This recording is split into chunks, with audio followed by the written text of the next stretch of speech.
नमस्कार। मैं श्री विरल मानिक हीलिंग की श्रृंखला में ये 5वां ऑडियो आपके लिए प्रस्तुत कर रहा हूं। ये प्योर एनर्जी सर्कल के लिए VIP मेंबरशिप में जितने भी मेरे साथ जुड़े हुए हैं उन लोगों के लिए। हीलिंग के लिए अपना अगला कदम है अपनी तैयारी के बाद हीलिंग के लिए अपने आप को खोलने के बाद ये आत्म खोज की, खुद को पहचानने की, खुद को जानने की, ईश्वर की मदद से अपने अंदर के घाव को समझने की, अंदर जो डर और गलत धारणाएं बैठी हुई है ये आती है हमारे बचपन से। उस बचपन को हम समझने के लिए जब तैयार होते हैं तो आत्मखोज की एक नई कहानी शुरू होती है। आपके अपने छोटे से रूप को देखिए, समझिए वो क्या महसूस कर रहा है।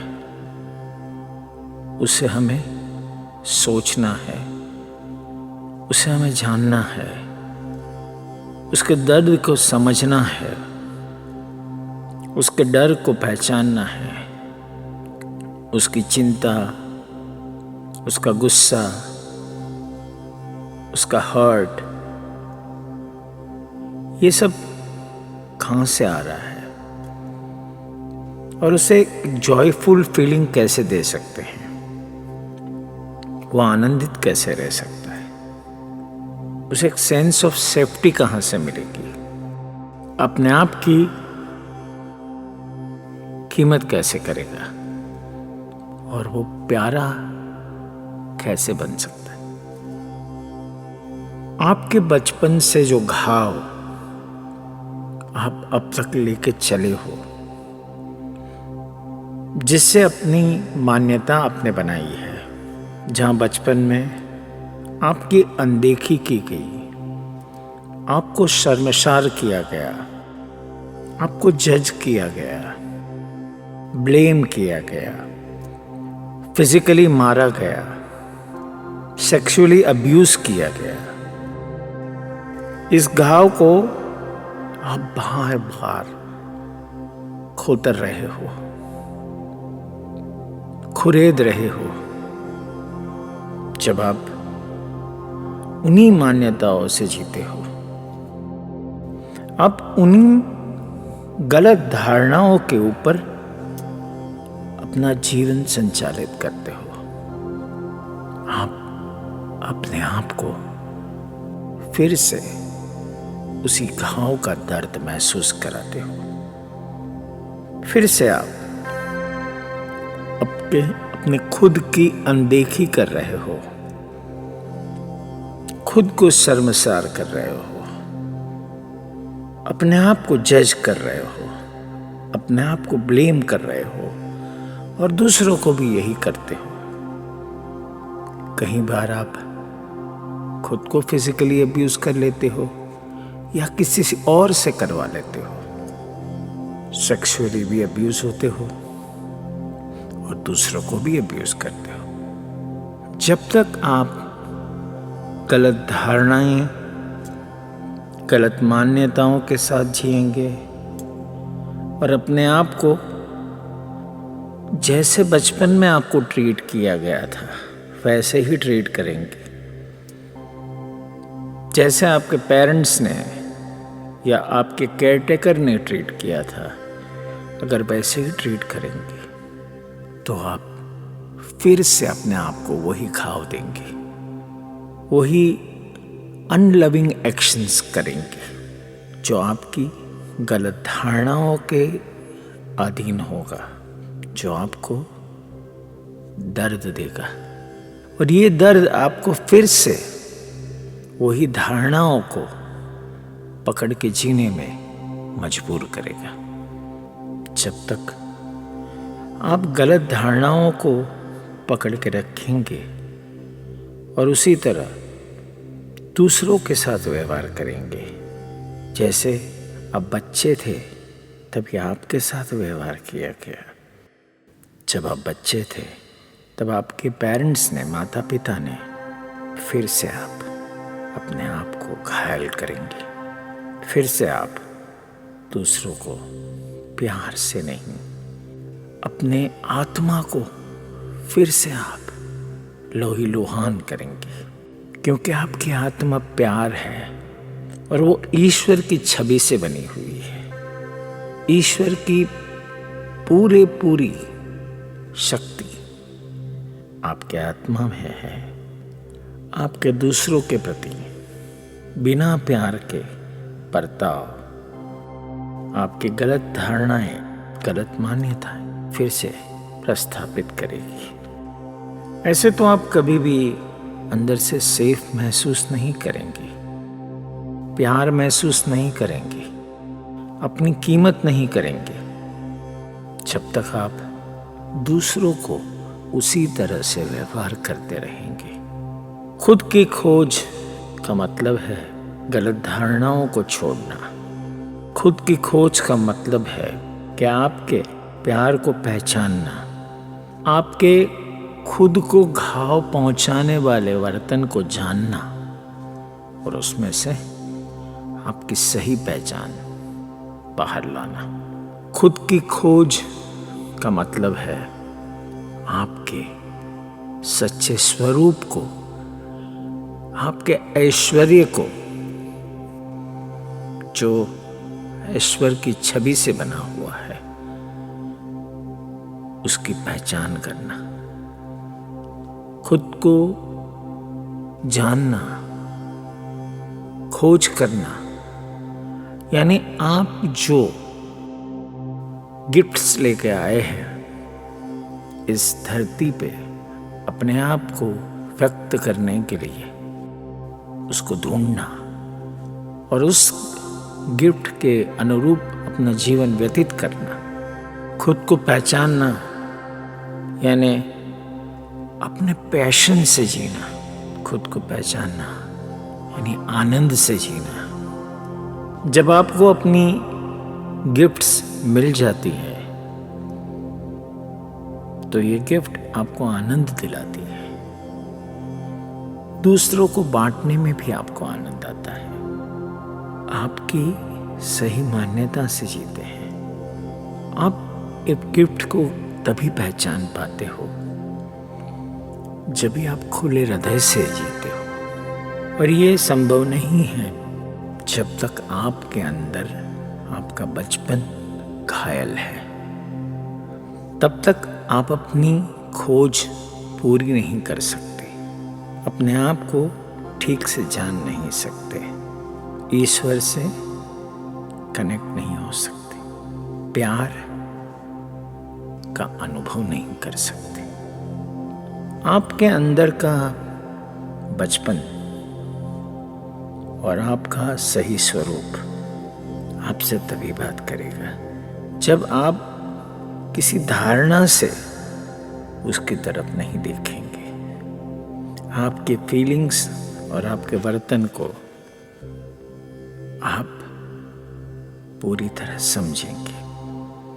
आप अपने घायल बच्चे को और अपने सत्य स्वरूप को सुन नहीं पाएंगे जब तक आप कंपैशन से उसे पूर्ण तरह से स्वीकार नहीं करेंगे, अपने आप को स्वीकार नहीं करेंगे। आप अपनी फीलिंग्स और बिहेवियर कंपैशनेट स्टेट में नहीं ला सकते जब तक आप पूरी तरह से हील नहीं हो जाते। जब आपके पास प्रबल कारण न हो कि आपके फीलिंग और बिहेवियर से आपको ईश्वर से जुड़ना है, प्रेम के स्तोत्र से मिलना है। एक प्यार का झरना आपके अंदर से बहे, ऐसा आप चाहते हो। आपकी गिफ्ट और आप एक प्रेमाळ व्यक्ति बने, उसके लिए आप तैयार हो। जब आप एक पूर्ण एडल्ट हो गए हो और ऑपरेट करते हो एज अ चाइल्ड, वो चाइल्ड जो घावों से भरा हुआ है, ये शायद आपके जीवन में 2 साल में हुआ होगा, या अब जब 5 साल के थे तभी हुआ होगा, या 18 साल के होंगे तभी हुआ होगा। ये कभी भी हो सकता है। और ये होना, ये आत्मखोज की एक प्रक्रिया है। आप अपने दर्द से ही ईश्वर के द्वार कभी भी खोल सकते हो, क्योंकि वो दर्द आपको ले जाता है आपके बचपन में और वहां आपके घाव को हील कराता है। आप अपने बारे में पूर्ण तरीके से नहीं जान सकते जब तक आप अंदर से घायल हो। आपका घायल स्वरूप आपको तब तक ये नहीं जानने देगा अपने बारे में, और आपको किसी न किसी एडिक्शंस में अटका के रखेगा। आपको प्यार महसूस नहीं करवाने देगा, और अंदर से वो आपको कंप्लीटली कंट्रोल करता रहेगा। ये आपको पता भी नहीं चलेगा। आप जब दूसरों पे जिम्मेदारी डालते हो कि तेरी वजह से मेरे जीवन में ऐसा हुआ, मुझे सेफ महसूस नहीं हो रहा है, मुझे प्यार नहीं मिल रहा है, मेरी कोई कीमत नहीं है, ये सब आपको वुंडेड सेल्फ, आपका घायल बचपन ही करवाएगा, और आपकी सही पहचान से आप दूर रहेंगे। जब तक आप जिम्मेदारी नहीं लेते अपनी फीलिंग्स की, अपनी खुद की सेफ्टी की, अपने खुद के प्यार की, या अपने खुद की कीमत खुद नहीं करते, आप एक प्रेमाळ व्यक्तित्व हो। आप में एक सीखने की तड़प है जो आपको एक अच्छा इंसान बना सकती है। आप एक बहुत शानदार व्यक्तित्व हो, और प्रेम और ईश्वर की तरफ प्रयाण कर रहे हो। आपका घायल बालक, आपका सही स्वरूप आपके बारे में बहुत कुछ बताता है। आपकी मान्यता, आपका पास्ट, आपके करंट फीलिंग्स, आपके गिफ्ट्स और आपकी सीखने की इच्छा, जब आपके अंतर से ये इच्छा जागृत हो प्रेम और सत्य के प्रति और डर से जीत के प्रति, तब आप सच्चे प्रेम को पहचान पाएंगे। जागृत अवस्था धीरे धीरे आती है, एक दिन में नहीं होती। खुद की पहचान एक दिन में नहीं होती है। खुद के बारे में जानना एक दिन में नहीं होता है। ये एक प्रक्रिया है जो शिद्दत से, भक्ति से आपको करनी है। शायद ये आपके पूरे जीवन की प्रक्रिया हो। ये एक क्रिएटिव प्रोसेस है, ये एक आनंदमय प्रक्रिया है, और इसमें से सिर्फ आनंद और आनंद ही बहता है। इसके लिए आपको तैयार होना पड़ेगा, आपके दुखों का सामना करने के लिए, आपके डर को मिलने के लिए। तब आपको मिलेगा सत्य और प्रेम। खुद की सही पहचान और आत्म खोज के लिए प्रश्न ही आपको और एक दूसरों के प्रति, खुद के प्रति कंपैशनेटली जब आप सीखने के लिए तैयार होते हो तो आप अपने आप को प्रश्न पूछ सकते हो। ये आप लिख के पूछ सकते हो, मन में पूछ सकते हो, या जोर से पूछ सकते हो।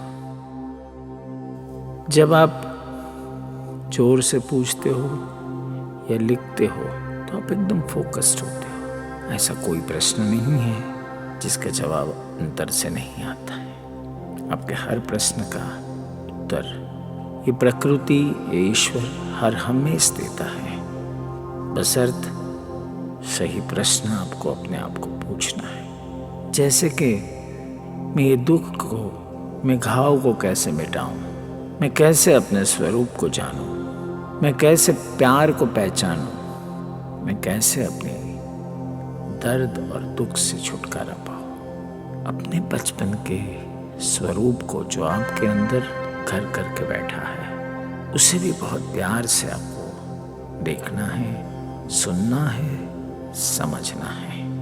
ये ना तो किसी की गलती है कि आप के साथ बचपन में क्या हुआ था, कैसे हुआ था, क्यों हुआ था, किसने किया था। जब आप आत्मखोज करते हो और आप अपने घायल बच्चे को, आपके घायल स्वरूप को, खुद को व्यक्त करने का मौका देते हो, तब आप महसूस करेंगे कि आप रो पड़ेंगे। आपको गुस्सा आएगा, आने दीजिए, उसे सिर्फ देखते रहिए। हमारी जो फीलिंग्स हैं वो हमारे विचारों से जन्म लेती है।